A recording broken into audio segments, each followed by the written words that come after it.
সমন দিলে আমরা বোধহয় ভয় পেয়ে যাব।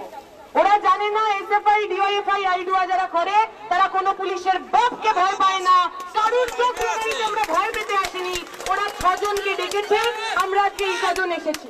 আমরা বলছি শুধুমাত্র এসএফআই ডিওএফআই আইডুয়ার নয়, আমরা দেখলাম কিছুদিন আগে যখন ইস্ট বেঙ্গল মোহনবাগান মহামেডানের সাধারণ সমর্থকরা মিছিল করেছিল, ওদের বাড়ি পর্যন্ত ওরা সমন পাঠিয়েছে। ওরা ভাবছে সমন পাঠালে হয়তো আমরা ভয় পেয়ে যাব। আমরা আজকে খালি লালবাজারকে বলতে এসেছি, আমাদের 6 জনকে ডেকেছেন, আজকে আমরা অল্প কজন এসেছি। এরপরেও যদি হেনস্থা না বন্ধ হয়, লালবাজারে আপনাদের কাজ করা আমরা বন্ধ করে দেব, এই কথা আমরা এখান থেকে বলে দিতে চাই। আমরা কোনো গুন্ডামি করতে আসিনি, কোনো ঝামেলা করতে আসিনি। ওই আর্জিকরের 14 তারিখ যারা ভাঙচুর করতে এসেছিল, প্রমাণ লোপাট করতে এসেছিল, তাদের মতো আমরা কেউ নই। আমরা বিচার চাইতে এসেছি। পুলিশের যে মানুষজন দাঁড়িয়ে আছেন এখানে আমাদের ব্যারিকেড করছেন, প্রশ্ন করবো তাকেও। ওই মেয়েটার কথা ভাবুন, যে যন্ত্রণা যে কষ্টের মধ্যে দিয়ে ওই মেয়েটা গেছিল। 9 তারিখ সকালবেলা যারা আমরা ওই মৃতদেহটা পেলাম, ভেবে দেখুন কতটা যন্ত্রণা কতটা কষ্ট ওই মেয়েটার মুখের মধ্যে রয়েছে। ওর চোখের যে জমাট বাঁধা রক্ত, চোখ থেকে জলের বদলে যে মেয়েটার রক্ত বের হয়েছিল, সেই মেয়েটার যন্ত্রণার কথা ভাবুন। আর আপনার গায়ে যদি মানুষের রক্ত থাকে তাহলে আসুন আমাদের সঙ্গে ওই মিছিলে, আমাদের মিছিলে হাঁটুন। আপনার বাড়ির মেয়ের নিরাপত্তার জন্য আমাদের সঙ্গে এসে দাঁড়ান। এই মুখ্যমন্ত্রী, এই পুলিশ মন্ত্রী, এই স্বাস্থ্যমন্ত্রী, যে সরকার প্রতিদিন অপরাধীদের বাঁচাতে চাইছে, তাদের মুখোশ টেনে খুলে ফেলে দিন। আমি কথা দীর্ঘায়িত করব না, আমাদের স্পষ্ট কথা, পরিষ্কার কথা। প্রথম দিন থেকে ওই সন্দীপ ঘোষকে বাঁচানোর চেষ্টা যারা করছেন, সেই স্বাস্থ্য দপ্তরের মন্ত্রী মমতা ব্যানার্জিকে দায়িত্ব নিতে হবে। যে পুলিশ মন্ত্রী অপরাধীদের না ধরে আন্দোলনকারীদের বাড়িতে সমন পাঠাচ্ছেন, সেই পুলিশ মন্ত্রী মমতা ব্যানার্জিকে দায়িত্ব নিতে হবে। দায়িত্ব নিতে হবে পশ্চিমবঙ্গের প্রথম মহিলা মুখ্যমন্ত্রীকে। একজন মহিলা হিসাবে, পশ্চিমবঙ্গের সাধারণ নাগরিক হিসাবে প্রত্যেকের কাছে আমাদের অনুরোধ রইবে, এইবার আমরা যদি ওই স্বৈরাচারীদের না দেখাতে পারি, এইবার যদি এই সরকারকে না বোঝানো যায় যে পশ্চিমবঙ্গের মানুষ এখনো মরে যায়নি, পশ্চিমবঙ্গের মানুষের শরীরে এখনো ক্ষুদিরাম, প্রীতিলতা, রোকেয়াদের রক্ত বইছে, আমরা কোনো স্বৈরাচারীর সামনে মাথা নিচু করব না, মাথা নত করব না। 9 আগস্টের পর পশ্চিমবঙ্গের বুকে একের পর এক ঘটনা ঘটেছে, রেপের ঘটনা ঘটেছে, খুনের ঘটনা ঘটেছে, অ্যাসিড ছোড়ার ঘটনা ঘটেছে। বুঝছেন না আপনারা কেন সাহস পাচ্ছে অপরাধীরা?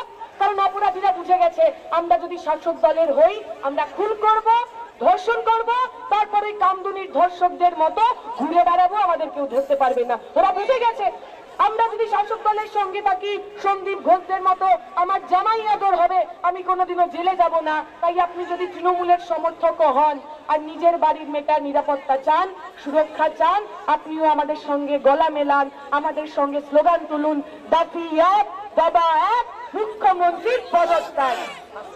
দফা এক, দাবি এক, স্বাস্থ্যমন্ত্রীর পদত্যাগ।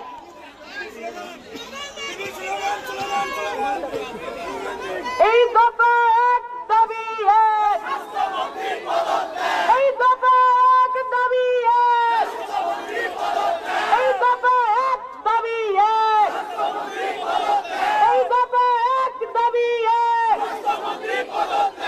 We want justice. We want justice. I want justice. You want justice. We want justice. We want justice. We want justice.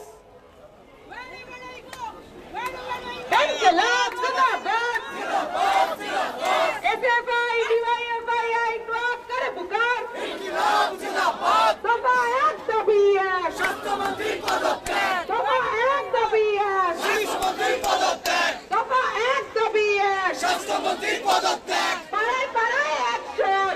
Justice for RG Kar. পাড়ায় পাড়ায় action. Justice for RG Kar. College জুড়ে action. Justice for RG Kar. College গেটে action. Justice for RG Kar. ছাত্র যুব মহিলা action. হাতে লাগছে আর্জিকর. রাজ্য জুড়ে অ্যাকশন. Justice for RG Kar. দিদি বোনের অ্যাকশন. Justice for RG Kar. তাই তো বলি কমরেড, গড়ে তোলো ব্যারিকেড। হাতে হাতে কমরেড, গড়ে তোলো ব্যারিকেড।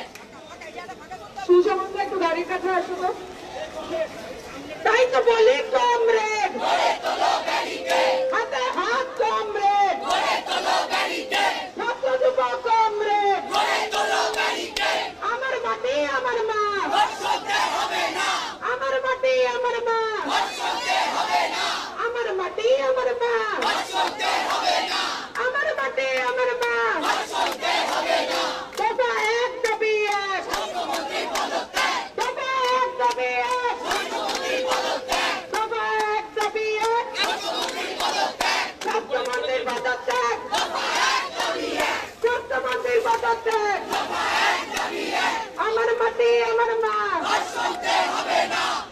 মাটি আমার মা, তিলোত্তমার ভয় নাই, রাজপথ ছাড়ি নাই, রাজপথ ছাড়ি নাই, তিলোত্তমার ভয় নাই, তাই তো বলি কমরেড, ছাত্র যুব কমরেড, ছাত্র যুব মহিলা কমরেড, রাজ্য জুড়ে কমরেড, ইনকলাব জিন্দাবাদ, ছাত্র যুব মহিলা কার পুকার,